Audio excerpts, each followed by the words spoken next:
From the heartland of the United States and one of the leading children's medical centers in the world, welcome to the Children's Mercy Kansas City Pediatric Bioethics webinar series. We invite international leaders to discuss critical and controversial issues in bioethics.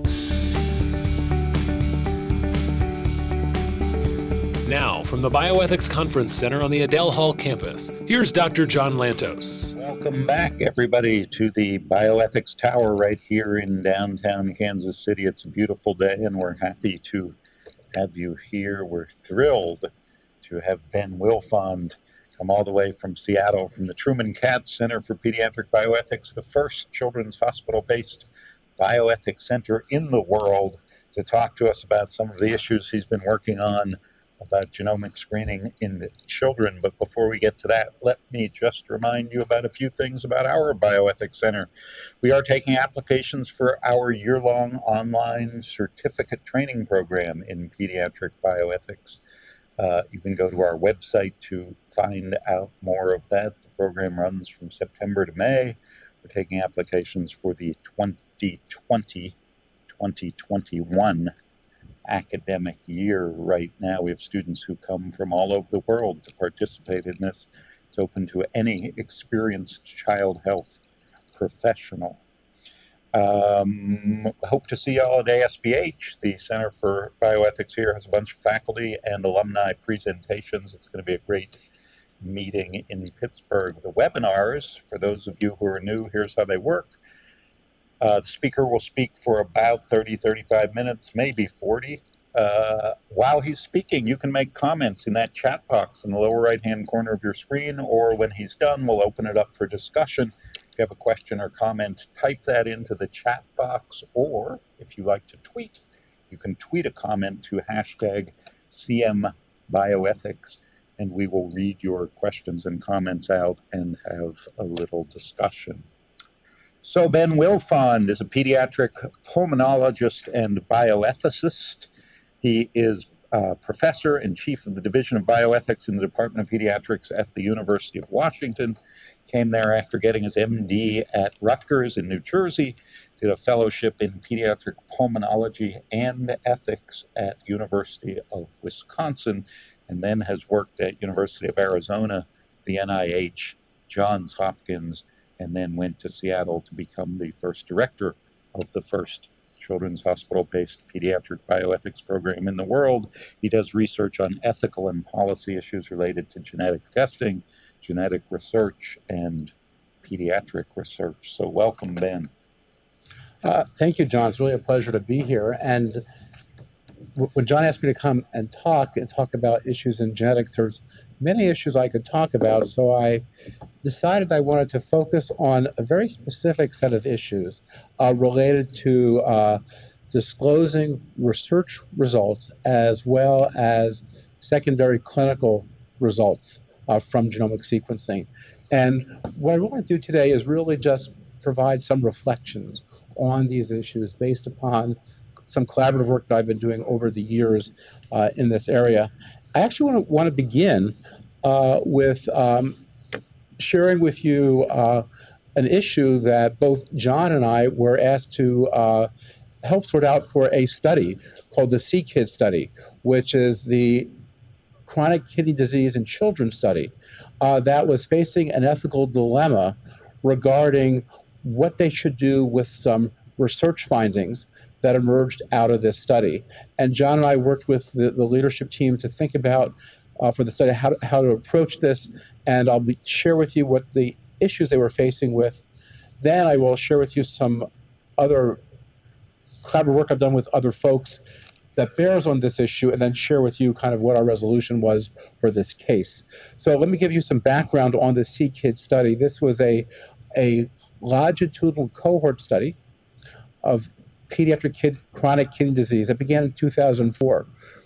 Chronic kidney disease are individuals who have kidney disease that will gradually over time progress. And the purpose of the study was to learn more about the factors that lead to progression, the impact of treatments, and a variety of other things by doing this long-term descriptive analysis. Part of the study also included creating a biorepository of samples. And in 2004, when this was done, there was not actually any specific plan in mind for specific studies, but the material was collected with the opportunity for doing research later on. And so there were two studies that were published in the last few years that raised questions for the research team. Now, it's important to appreciate that when the study was implemented in 2004, the predominant view for research was that research results should not be disclosed to participants. And in fact, the consent forms that were very explicit that any research that was done would not would not be shared with the participants. So let me tell you briefly about the two studies that occurred. Both of these studies were using microarrays to look at copy number variants, which is a particular technique that was used. And the first study was used to determine that individuals' clinical diagnosis, in some cases, did not match what appeared to be the molecular diagnosis based upon this study. And so the purpose of the slide is just to give you an idea of the examples. Now, again, this information was not shared specifically with any of the participants, but it raised questions whether it should be. Another analysis was done in which they looked at these copy number variants, and they also looked at the various measures that the CKids study had regarding intellectual and psychiatric functioning. And there were a number of different measures that were being collected longitudinally, because one of the goals of the CKids study was to learn more about what types of things might affect neurocognitive outcomes in children with chronic kidney disease. So what this slide is meant to show you very briefly is that there was an association that they identified related to IQ and copy number variants. Now, it's important to realize this information about IQ was known to the parents because those results were shared back with the parents. So the question would be whether or not the people should be aware of which copy number variants they had that related to IQ. So again, to summarize, the first study really raised the question of whether or not the CKids study should offer the results related to the genetic diagnosis. And here, one of the issues that they were struggling with was that this was not performed in a clinical laboratory, which raises a series of issues. The second issue was complicated in a variety of ways. The first issue was simply that there was a statistical association, but no way of determining cause and effect. So the interpretation of the results was uncertain, and it was really not specifically related to their kidney disease. And so these were, I think those distinctions may be important as we think about how to approach the results, but this was really the situation that was presented to John and myself a number of years ago when they wanted our input about how to approach that. So what I want to do now is, in order to think about this case, is to share with you a number of projects that I've worked on over the years that have tried to address these issues regarding results disclosure. The first is actually one of the first papers I worked on in this area with Vardit Ravitsky, who at that time was a fellow at the NIH with me. And we had a number of cases in which questions of results disclosure came up, and we were trying to figure out how to address those. And we wrote this paper trying to think about what would be a way forward and thinking about what the issues are. And one of the things we realized was that at that time there were two predominant and distinctive views about this issue. The one that perhaps is really reflected in the CKids study was to think about research as being an activity that's really focused on generalizable knowledge, and there's really no reason to think about returning results to individuals because that's not part of the goal of research. Over time, though, another view was emerging, which we described as more of an autonomy-focused approach, which says, the information that's collected is really about individuals, and that they have an interest in wanting that information for themselves, and we ought to give more deference to their interest in receiving that information. And so our approach was to say, well, gee, maybe there's pieces of each that are important, but perhaps the way to think about this is to think about the results themselves, and both relate to the information itself and also the context in which the study occurs.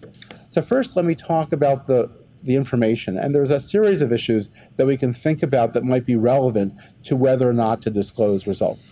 The first is whether the results are accurate.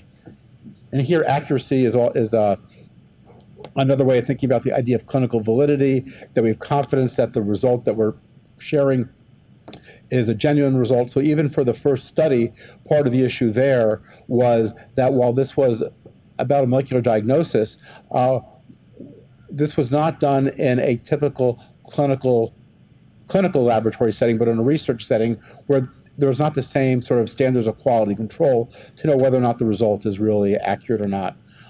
Another question has to do with the certainty of the interpretation, which certainly relates to the second study. Third question has to do with whether the results will be used for test or treatment. And here, it's interesting. It's possible that neither of those two studies would be used to make different clinical decisions. Possibly in some cases in the first study, maybe, but not necessarily. The fourth consideration is what we described as personal meaning or personal utility, the idea that this might have meaning and value to a person regardless of whether it can be used to change any decisions about medical treatments. And it's possible that both of these cases would have some of that. The second set of considerations are what we described as relational. And the first has to do with the relationship between the investigators and the participants. And the CKids study, there was an ongoing relationship between the researchers and the participants, in contrast to perhaps individuals who have provided samples as part of a biobank or might have provided samples as part of clinical care where there is no ongoing relationship. Another question has to do with the research team's ability to offer the results safely and effectively. And this has to do with the capacity to provide genetic counseling, perhaps provide confirmatory clinical testing, and again, you can imagine some circumstances where studies are very well resourced, where this is a very easy thing to do, where in other circumstances where this might not be as simple to do. And even for the CKids study, this is really a question of what sort of resources do they have within their own team versus needing to look for other folks. Another issue I think that also comes up is the idea of alternatives. Is this the only way that people could get this information, or is this otherwise information that's otherwise available, or one that people would even know to look for? And so this can also have some bearing on whether or not results disclosure is necessary, important, or acceptable. One of the main points that we were trying to make in this paper was to realize that there's not a single correct solution for this study, and that research teams perhaps have some discretion. We also imagine the circumstance where the same result may be treated differently in different studies because of those different relationships and those different capacities and alternatives. Or similarly, in the same study, that there might be, as in CKids, there might be different approaches to different results, depending upon how this plays out. I also would say that since our paper was written, if anything, there has been a shift towards thinking more about how to provide families with more discretion about obtaining research results. It certainly shifted in that way in a very general sense. And I would say there's perhaps three different alternative approaches that are usually described now in the literature. One is the idea of, under some circumstances, not offering results. But even in this case, you could still offer aggregate information about the results of the study to the participants. On the other side, if you're going to offer the specific results, it's important to ensure that parents have the opportunity to choose whether they do or don't want those results. And finally, to ensure that there's appropriate laboratory quality and counseling if the results are going to be provided. One of the other alternatives is to think about, rather than doing this through the study, but simply to identify those people where, for clinical testing, as a way of providing the infrastructure both to decide whether they want the results or not, as well as to ensure the appropriate counseling and laboratory quality if a study doesn't have that available. before I go further, I want to make a distinction between primary and secondary results. Now, primary and secondary results really refer to the purpose of the study. So the same result could be a primary result in one study and a secondary result in another study. In this case, the primary results were related to study participation. One could actually say for sure the first one was clearly a primary result. Second one is kind of a primary result, but it's a bit more of a secondary question, and most importantly, that's a result that would require further research to understand what it means. But secondary results is a term that's also used a lot, even in the clinical setting, to refer to other results that may have some degree of importance to people. And here I think it's important to distinguish between three different types of secondary results. And part of the rest of my comments will be to think about how we should be thinking about those results in pediatrics. The first have to do with conditions in which early interventions may improve outcomes. In childhood, this could be like for cystic fibrosis. In the adult context, we can think about the idea of breast cancer and BRCA1 mutations.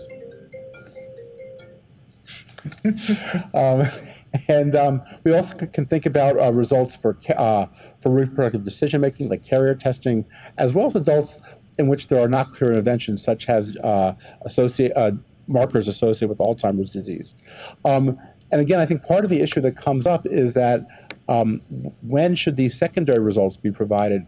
And this is both a question within clinical care as well as research. And clearly, if we're having debate about the research findings, all of that would apply to the secondary findings. But what I want to do now for the rest of my comments is really focus on where this issue of secondary results fits within the clinical context. So we're going to pivot from research to a large extent to more clinical care for the last 15 minutes of my comments.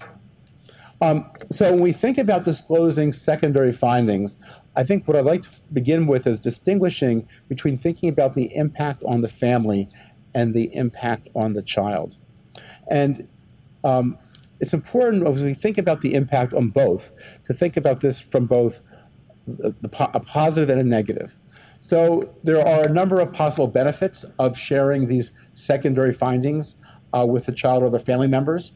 In some cases, there may be clinically actionable results, preventive treatments, surveillance for early detection. Again, we can think about those in which those benefits would accrue to the child, such as in cystic fibrosis, or where the immediate benefits, such as for BRCA1, would not be in the children, but would be in the parents for that. We can also think about the potential benefit in terms of prognostic information about which might be relevant for reproductive planning and life planning, or as I mentioned before, this idea of personal meaning or personal utility, learning something about themselves which is otherwise they could not obtain, which might still have value to some people. When we think about the possible downsides of sharing results, this is a fairly, what's the word for it? Rehearsed area in which we're all somewhat familiar with, and this slide is meant to describe them sort of briefly. First, I would think of these, what I would call clinical or scientific considerations, whether the results are wrong, whether they're uncertain, whether or not they have limited impact on clinical activity or clinical health. These are the considerations that often we've described before that may be relevant to why we may not want to be always returning results. If we think about the child and the family, in some cases there's questions whether these are wanted or desired results, whether this is upsetting news, whether this is potentially confusing. And here we can think about both from the perspective of the child as well as the family. And one of the historic issues that comes up as we think about pediatric testing for adult onset disease is a question of the dilemma of if we're asking a parent for a decision about a young child, what if it's a case that child doesn't really want to know that information, but yet they've actually been told that information while they're a child, but as an adult, regret that was given to them. And we'll come back to that issue a bit later today. What I want to do is share with you reflections from a paper that I wrote with two colleagues, Conrad Fernandez and Robert Green. And this paper was written together because we actually had different views about this issue, about secondary findings, and in particular, about the question of whether benefit to families was a justification for returning results regarding children. So to give you some background here, I think remember it's important to appreciate that in general, most of the recommendations regarding adult onset conditions in the context of a family history is that this type of testing ought to be discouraged. Although, as I mentioned before, there has been a shift towards doing this more regularly. In 2013, Robert Greene led a group from the ACMG regarding identifying the key secondary findings that ought to be provided clinically as part of any clinical sequencing done, because these were 57 and 59 genes for which there were clear actions that could be taken. Their view was that this should be done routinely without asking for permission, because this is just good medical practice, and that this should be done for not only adults as well as for children, because the impact on, even testing on children will have an impact on adults as well. There was controversy in general about the idea of lack of choice, but in particular concern about the lack of choice in children as well. And while ultimately the ACMG reversed their position and do allow choice for this, it really elevated the idea of benefit to others as a new consideration that I think does potentially shift the calculus in favor of more parental discretion. And I want to share with you some of our reflections about this issue. The first, what did we all agree about in our paper? The first was that we realized that some of the rationales for not providing results from adult onset diseases were because of concerns about the psychological risk of providing that to children. And at the time that the original position papers were developed on this in the mid-90s, there was very little information about this empirically. And so based upon speculation, the concern was that this would cause a lot of problems. Turns out that these problems have not really been borne out over time. One of the things that we've realized is that, particularly with the family history, is that children are born into a situation in which they're aware of that risk. So they know that their parents have had these conditions, or grandparents have had these conditions. So it's not as though they're leading a completely pristine, risk-free life, and suddenly this is information inflicted on them, but they're already under the cloud of this concern. So they have an awareness of the risk often. They might even make interpretations of whether they are likely to have that same condition or not, based upon whether they look like their father or their mother or their cousin or things like that. The second issue is that we've learned from even from studies in adults, giving people information for Huntington's disease as well as other conditions for which there are not interventions, is that perhaps the greatest anxiety comes from uncertainty. And even in circumstances where people get bad news, often there's reduced anxiety just from the certainty of knowing what's at stake for them. So I think that's one of the things that really has helped us think about this a bit further. Another point I think that people have thought about is appreciation that there are other circumstances where individuals are given information that will have a profound effect on their life as an adult, such as having cystic fibrosis or diabetes, in which they're likely to have long-term medical needs, a shortened lifespan, and yet we have lots of data about how individuals manage to cope and function and live very productive lives, even with these types of conditions that they would have learned on as young children. So the idea that a person's life would be completely changed by being told they have a BRCA1 mutation may not be any worse than being told you've got cystic fibrosis or diabetes. However, the other thing that we've learned from the research over the last 30 years is that many of the potential benefits of this information go unfulfilled. So even though Greene and his colleagues were really excited about the way in which this information will be really useful, it hasn't been borne out as well. I think there's really three issues that really come up with regards to the challenge of genetics. First is that there are persistent misunderstandings of what the results mean because of communication challenges. We think we know what we're saying, but it's not clear that families always understand everything we discuss. Secondly, one of the key benefits of genetics is the opportunity to share this information with family members, and yet we all know families are very complex and dynamics can be very complicated, and it may not be the case that all families share information with each other. Finally, there's lots of barriers to changing behavior. We have lots of non-genetic examples where we know things that people ought to do that can improve their health, and often for a variety of reasons people are reluctant or don't follow through in doing this, and genetics is no different from that. And so the potential benefits of genetics have not really been borne out with this. Another set of observations that we kind of agreed with and acknowledged is that there's a difference between being an at-risk family and being and the idea of thinking about predictive genomic testing. So being an at-risk family might mean having a family history of cancer, having a family history of developmental disabilities.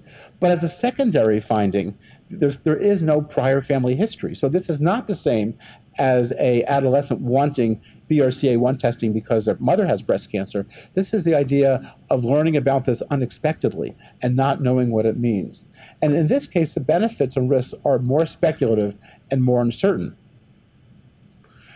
Now, one of the reasons, again, the argument for doing this is because of the information being relevant to the parents, but it also may be the case that over time, as this type of information becomes more available generally to parents, that they won't need to be having their children tested for BRCA1 if it really was the case that we made this generally available to everybody. They could find this out for themselves. So there's more research that needs to be done to think about how these issues will play out over time. So let me share with you briefly where we landed up on this issue. I would say my colleagues were a bit more enthusiastic than me, but we both agree in the following way. They acknowledged that people should be given a choice, but thought, well, we should still encourage people to do this. And they had several reasons for this. The first was, in general, the potential to prevent serious harm to a parent will directly benefit the child. So for them, it was very easy to say, look, you really ought to find out this BRCA1 result in your child, because if it turns out one of you has this, you need to know this because you want to be around for your child and do everything you can to be healthy for the benefit of your child. Secondly, if you're concerned that maybe this child wouldn't have wanted this result, do you really think that your child would not want you to have this result if it could actually result in you being healthier? What child would not want their parents to be healthy? And so they wouldn't be concerned about that they may not want this later on. So this was their rationale for doing it. And I have to say, I found their concerns very plausible, actually. But I still feel like there's a more nuance involved in how to describe this. For me, one of the issues, and I would say maybe this should be more of an offer and acknowledge both the limitations of doing this, as I described before, the fact that this doesn't always work out as well as we think, and there might be some reasons that some parents may not want this. So imagine the circumstance where you've got a child who's having testing done because of a new diagnosis of cancer. It may very well be that they don't want to know about other secondary findings, such as related to heart disease in themselves at an early age, because this year they want to focus on their child's cancer. They don't want to be distracted by other stuff. And that you could imagine a family saying, I don't want that information now because this will be too much for me to think about. This may relate to their values, their preferences, but they can't make that choice unless it's explained to them in that way. So for me, the difference between myself and my colleagues was that rather than being as enthusiastic, I would say, there are good reasons why some parents may not want to do this. And I think the other thing I would say is that, look, we really don't know what this testing means outside the context of the family history. We don't know what the penetrance is. We don't know what to do with this information in the same way. Some people are early adopters and really like new stuff. Other people are much more skeptical and prefer to be late adopters. And depending on where you fit in, that might be relevant to what decision you choose to make here. So what I want to do now in the last 6 or 7 minutes is share with you one piece of the argument that we haven't really discussed in detail yet, which has to do with this issue that I've alluded to, which has to do with whether or not how children would feel about testing done in themselves at a young age compared to making the decision for themselves when they're older. And this has been described historically in the literature as the right to the open future. And this has been discussed a lot. It's been bantered around a lot. I had the opportunity to work both with John and Jeremy Garrett on a collaborative paper on this topic a number of years ago that I think really was very helpful for me in terms of how to reframe this issue. The main thing that was said in this paper was that while the word right has been used in this construct, it's not necessary to think of this as a right. Another way to think of this is to think of this as interest, as we do for most of pediatrics. We think of benefits and risks, we think of children's interest, and that the interest in the open future is one of many interests that children may have when they make decisions, that parents may have when they make decisions. And that what we have to really think about is whether this particular interest, how that is balanced with the potential harms. So just as Green and Fernandez said, the child may have an interest in the open future, but the child also has an interest in their parent living longer, and that might be one reason to forgo that. I want to end by sharing with you some additional reflections I've given to this question in an editorial that I wrote, in which I thought about the issue of predictive testing with regards to lessons from Winnie the Pooh. And I think it's kind of fun to think about Winnie the Pooh and the characters from Winnie the Pooh and how that relates to genetics. And so for those of you who are familiar with the characters, we have Eeyore, who thinks the world is about to come to an end. And there are some people who view genetics in this way, that this is the worst thing ever to happen to us. But then we also have the Tiggers, very enthusiastic, let's screen everybody. This is the best way to solve the world's problems. And then we've got Christopher Robin, who had to make the decision as he got older to leave his friends. And he had a commitment to moving forward, to nurturing relationships, deliberating thoughtfully about the challenges he was facing in his life. And finally, we've got Pooh, who was not focused on these issues, but just was kind of interested in eating honey. And I think that the implication here is that maybe genetics is not as important as some other things. One of the things, though, is that back to this idea of the right to the open future, and to sort of elaborate on this from the previous paper we talked about, is this whole notion, again, that not only is this one interest to be traded with others, but all decisions that parents make will have an impact on their child's future. A parent cannot prevent themselves from making decisions that don't impact the child's future. This happens all the time. This is the essence of being a parent and making decisions about this. And it's hard to know what the future will be for any particular child, but even if you could predict that, it's hard to know what to do with that. And to illustrate that, I'm going to share with you this picture, which is actually the picture of Christopher Robin. And I'm not sure if that's the original Winnie the Pooh. Probably is. It's hard for me to know for sure. But what I do know is that Christopher Robin resented the fact that he was described in these stories. And from his point of view, his future was forever changed by Winnie the Pooh. And it's hard to know. I'm sure that A.A. Milne did not appreciate this at the time. It's hard to know what he would have done with this. It's hard to know, regardless of Winnie the Pooh, whether Christopher Robin would have resented his father for other reasons. And I think it's meant to illustrate and acknowledge the uncertainty we have and the challenges we have with thinking about these issues. So I'm going to end with making a few last comments about what we did with the CKids study and the advice that we gave to the investigators. The first is that we said, these are really interesting issues. And while we can tell you what we think, it'd be really helpful to get some input from some parents.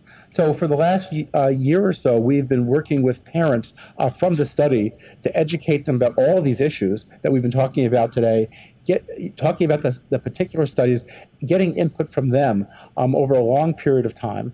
There were 4 conclusions they came with. One is they noted that they thought that the information about kidney disease was much more meaningful than these copy number variants that might be associated with neurodevelopment. They felt that if we are going to give any results, this should be done in an optional way. They also felt that they would be very comfortable having this done not through the study, but from a clinical provider. In fact, they even expressed a preference for that because they're very invested in the study, and they would much rather see this being done not using study resources, but by using clinical resources. And the example they gave is that some of them said, look, we had an echocardiogram done through the study, but then when it was abnormal, they sent us to the cardiologist for further follow-up. They weren't expecting the study to continue to manage the cardiac issues that came up. They also pointed out that this problem won't go away, and we should really think about the current informed consent forms and say no results will be disclosed and figure out how to update those. The last point they made was that just because they had these views, they didn't think they as well as us realized that we can't use this information itself to change our plan. We probably need information from additional parents, If we are going to think about a clinical handoff, we have to talk with the genetic counselors and the geneticists at the institutions to see what they think of this idea.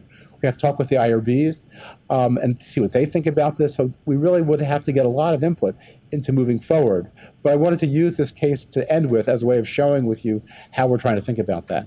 So, John, I think I'm about 2 minutes short on under time. So, Have any last comments then in your last 2 minutes? No, I don't think so. I think wrap it up and open it up for questions. Absolutely. We do have time for discussion. Those of you online, if you have a question or comment, just type it into that lower right-hand corner chat box. We will read those out. Let me start with one. I mean, it was curious to me. I think I was paying attention. I may be wrong, but it didn't seem like you had the word actionability in your slide set anywhere. I didn't, but that's just because that's just a word. I was inferring in other words, to me, the idea of using tests to make medical decisions was intended to be the idea of actionability. Okay. And I just wasn't, I wasn't using that term specifically. It's just a term that's used, but the idea is there. But then it seems like the big difference between your view and Green and Fernandez's view comes down to actionability. That is, to the extent that you had a result that would have an immediate impact on a child, it seems, even if it was a secondary result, an incidental finding, and whatever you want to call it, you would feel more compelled to give that information. And it's only the findings that are for adult onset conditions with no immediate actionability that you'd say, don't give those. Does it all come down to that? Well, first of all, I think using that example, we're talking about the actionability in the adults, not the children. So certainly for children where there's actionable things to do, I think we all would agree that that would be an important type of information to provide to a family about actionability in a child. Okay. I think I think there's a real sense that that's precisely the reason to do that. I think the issue that we were talking about is actionability in adults based upon a result in a child. So the example would be the BRCA1 in a 3-year-old might be actionable in the adult. So I think the difference between us, though, is that their view is that the possibility of actionability is sufficient to, and their initial view is, we should just give it. This is, it's like going to the ER for a chest X-ray because of pneumonia and being told you've got lung cancer. We see it, we should look at it, and we should tell you. I think the difference here is that the decision, it's not the same as, so their view was that looking at BRCA1 should be like looking at an X-ray. Whereas I think for me, the idea, and their view is that we should always look for BRCA1 because there's always something you can do for it. And it's a matter of making that decision. Their view is that the actionability of BRCA1 was high enough that should be like the looking for the lung cancer. I think my idea here is that this is a reason that we should be thinking about it. And I think most parents may want this, but not all parents would. And they have other ways of getting this information about themselves at a later time if they want it. And so particularly in the context in which testing is being done for a clinical reason in a child, that perhaps being able to think about those issues of actionability for themselves, one, they should be given a choice. I actually think I would even go further, is to say we should probably do it with a bit of a time delay. So one of my thoughts would even, which I didn't describe in this paper, would be say, look, we're going to do testing in a kid. Let's focus on the primary results for that child. And let parents know that after we get those results, we're going to have a second conversation with you about whether you do or don't want those results about your child that may be relevant to you. But let's give you a chance to digest one before we turn to the other. So we're not asking you to make 2 decisions at once. Because whatever we're going to find out about those things, those are secondary and not immediately relevant to your child, but they could be of relevance to you, and you may want to learn about them. But we can even take our time with that. And that just sounds like you're managing parental stress. Like you're saying, this is a stressful time. We just told you your kid has cancer. Right. We're going to focus on that. But would you ever have a situation where you saw BRCA1 in a child and you would say, I'm not even going to discuss it with the parents ever because it would foreclose the child's right to an open future? I wouldn't say it for that reason. Okay. But what I would say, but remember, we're not going to be looking. We have to make a decision whether we're looking for BRCA1. Okay. And so it's not like it's just there. I mean, it's there if you choose to look for it. Okay. We have to make a decision whether to look for it or not. Okay. But what I wouldn't do is, I think what I definitely would say is that I would not use that idea of the right to the open future as a reason not to even consider it. Okay. And I think and that's perhaps a shifting of my own thinking that compared to 10 years ago. And I think I've been convinced by them that there is enough potential value of it, that these are decisions that parents ought to be able to think about and make, particularly in that context.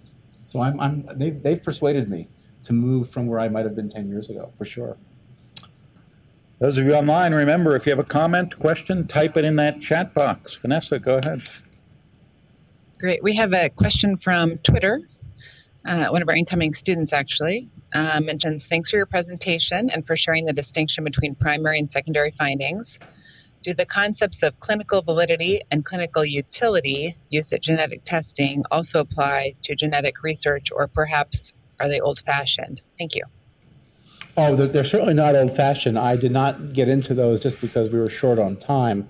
I think, in fact, part of why I was talking about clinical meaning, which was really another way of describing, I was talking about personal meaning, which was meant as another way of thinking about personal utility and distinguishing that from clinical utility. The idea is that clinical utility also relates to the idea of actionability. These all are interconnected to each other. I was just trying to get away from some of the I won't say jargon, but the words that we use because people mean different things. So I was trying to get away from that. But actionability, clinical utility are generally are the words that we are using to describe that this might actually result in making different decisions clinically. But I also want to acknowledge that there could be reasons for doing this even without that, because it could be meaningful to people, and that I don't think there's much pressure to do that for these results that only have personal utility. But yet personal utility, I think, is a big part of why people even seek genetic testing. Clinical validity is also another really interesting issue. Clinical validity has to do with the strength of the association. And clearly the other example second case, was an example of limited clinical validity. But the problem is most stuff in medicine is of variable interpretation. Most information we have has some uncertainty. And so I don't think certainty alone is one that we should hold out as a holy grail of absolute certainty. And part of the issue is how to communicate and manage uncertainty as we do in the rest of medicine. So these are relevant concepts, but I don't think they're necessarily clearly, and they give us some guidance, but they're not determinative fully. And as a reminder, you can not only use your chat box, but you can tweet your questions in #CMBioethics. Thanks to our incoming student for raising the bar on social media communication, whoever that was. Brian. Ben, in the CKids study and perhaps in other comparable studies that you might imagine or have taken place, are there issues of conflating the clinician and the investigator for parents and children involved in studies with chronic diseases, especially as you mentioned, there's a relational component? Yep. Well, thank you. And I think historically, there has often been a notion that clinical care and research ought to be seen as distinct entities, and even your description of that, conflating one role for the other, suggests that. I think what's interesting, not only in genetics, but in medicine in general, is that these are becoming more intermeshed in many, many ways. Sometimes it's in the context. So we can think about this in cancer, where almost every child is enrolled in a clinical trial. And it's not uncommon for clinicians and researchers to really being the same person and people wearing two different hats. We can think about, before I was at Seattle, I was at the NIH Clinical Center, where every single patient at the NIH Clinical Center was in a research study. So again, clinical care and research were constantly seen as being integrated. And and in fact, I think there's actually more than one model and varying degrees of integration and separation that occurs. And so I do think it's a challenge that researchers think about what role are they playing, and how is their role different when they're a researcher versus a clinician. And that's where, even in using the example of the CKids study, the idea is that there might be some things they do in their role as a researcher, but they might make a decision to hand off more work to a clinician. I'm not sure if that's fully helpful, Brian. Maybe some more comments that you want to make on that? Well, I think the way you reflect on it is prudent and is up to date as things change. The landscape's changing. It's certainly true in neonatology as we try to do more research. Yep. And in large research centers, the children's hospitals, there's increasing numbers of children enrolled in research. I just wonder about the parental relationship and how that might impact meaning, a desire to have results revealed, and timeliness in the manner in which that's done.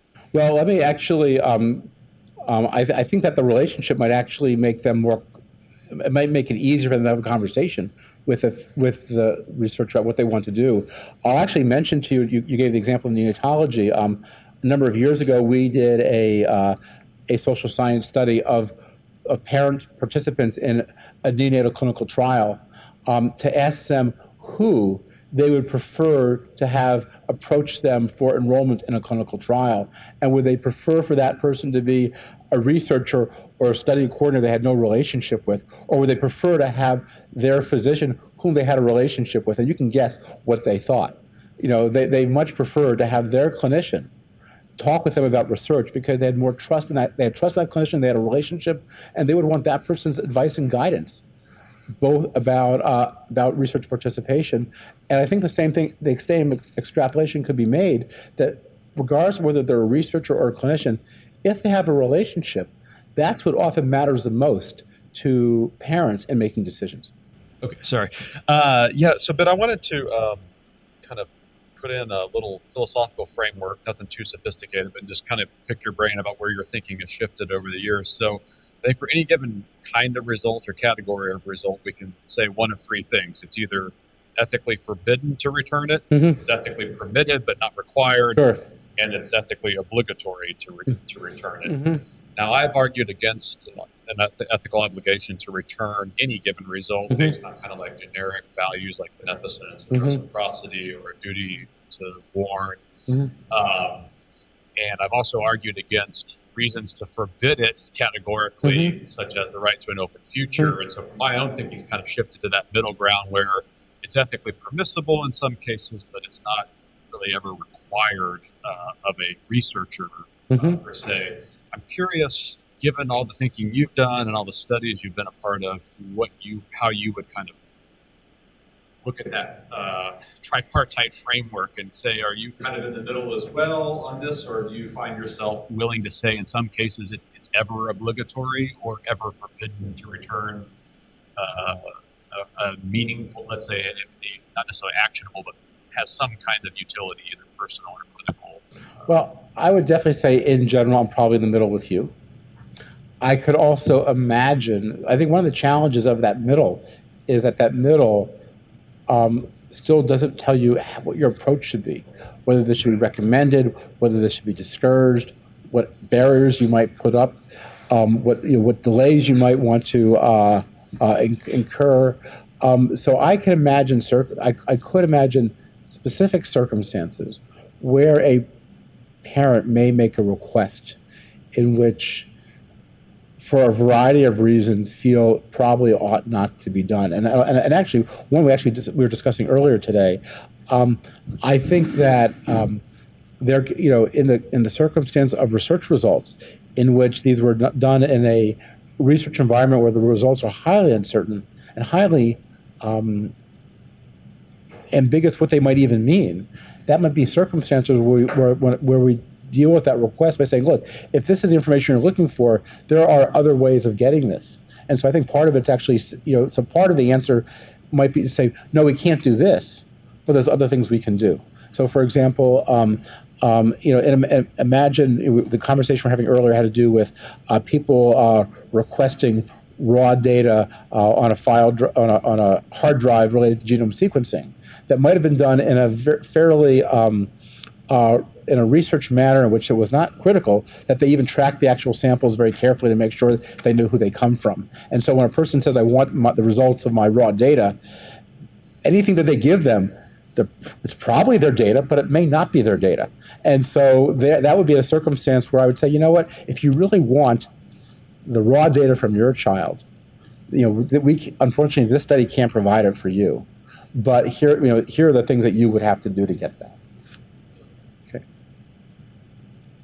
We do have some questions rolling in online. First one comes from someone who's a member of an IRB, and they would like to hear you address the role of IRBs in ensuring that studies offer opportunities for parents to receive information, and how that might weigh in on risk determination and or review of consents. So can you say more about how all of this fits in with a standard IRB operation? Well, so thanks. So in fact, I actually think that's a great question. I actually think that in fact, part of the rationale, even when the CKids study began, saying we're not going to return results to participants, was a way of minimizing risk, a sense that there's potential risks of doing this, and therefore, if you're not going to give results, it makes the study more minimal risk. I think one of the things I would say is that we should think of as results as an activity, as something that poses some risk, but also poses some benefit. And so I think it is reasonable for an IRB, in looking at a plan for results disclosure, to ask questions about appropriate laboratory control, appropriate counseling, to ensure that there are the possibility of benefits that can occur. So I think IRBs definitely have a role in thinking about issues. The last thing I'll mention, we could spend an hour talking about IRBs, but I will make one very specific comment, that it's common, I think, in dealing with contemporary dilemmas about results disclosure, particularly about studies that have occurred a while ago. The answer is, well, let's see what the consent form said. Let's go back and see what was said 5, 10, 15, 20 years ago, as though the person who signed the form remembers that. And so I am not in any way feeling like the language in a consent form should necessarily tell us what we ought to do at a contemporaneous time, because it's assuming that people remember that it was deliberative. It's usually one sentence on a form that they couldn't even agree or disagree with, and it was just part there. So I do think that IRBs ought to have flexibility in dealing with contemporary dilemmas and not be based upon what the consent form said. Many times the consent forms now will be pretty vague. It'll say you may or may not get results depending upon a bunch of circumstances, and that allows you to do whatever the IRB and the investigator think is appropriate. The next person, and this could possibly be the same person entering a second question, but they say, in their experience, questions regarding disclosure of results, except in the most basic sense, tend to come from the investigators themselves rather than as a result of IRB review. In situations where investigators haven't addressed the issue themselves, do IRBs currently retain the sophistication to deal with these issues? And if not, how can that deficiency be addressed? I think so. So 20 years ago, I helped NHGRI set up the IRB at the Genome Institute, and of course we were very much focused on this question of results disclosure. In 20 years ago, I think most IRBs have gained a fair amount of sophistication, and most IRBs that are looking at genetic research are thinking about these issues. These issues are discussed at primer fairly regularly, and I think that expecting a investigator to address what their plan is or is not about results disclosure is what an IRB ought to be looking for as part of its review. Another question from a future certificate student. Thanks for getting in here and submitting your question. They say they're curious about trends with racial, socioeconomic, or other types of diversity within the realm of genetic testing in relation to all of this. They kind of left it fairly broad, so I'll just throw that out there and see if you have anything you want to say about that. I do. Actually, it's a nice way to end, because it's like, and now for something completely different. But it actually has to do with my day job. So my day job is I am the co-PI of a a study that is trying to understand the implications of offering adults in a primary care setting with screening for hereditary cancer syndromes, and particularly targeting people of diverse racial and ethnic backgrounds, lower socioeconomic status, limited English proficiency. And the rationale behind this study, which is part of a consortium that's funded by NHGRI, is intentionally to figure out how do we learn how to provide results more effectively clinically to people with these types of backgrounds because of the additional challenges that may be faced in doing this. So figuring out how to do genetic counseling better, how do we screen people better, how do we communicate better, how do we train primary care physicians better. So because right now, the availability of genetic testing is often to people who have access to specialists, to tertiary medical centers, who are fairly sophisticated. And so I think the trend in this is trying to think very carefully and very appropriately, how do we actually take for things like breast cancer and colon cancer, for which there's clear evidence that testing is useful, as Robert Greene would say, how do we make sure that people from these other types of backgrounds have access to the same information? So. Well, thank you very much, Ben. This was a pretty comprehensive overview of many of the issues around disclosure of results, incidental findings, secondary findings, research versus clinical testing. So great. Nice to hear from all our incoming students. We look forward to seeing you next week here in Kansas City. And those of you who really love this stuff and want more, you too can apply for our Pediatric Bioethics Certificate Program. We're taking applications for 2021 right now. We'll be back with more information about future webinars to our mailing list. Thanks for coming, everyone. Thank you, Ben.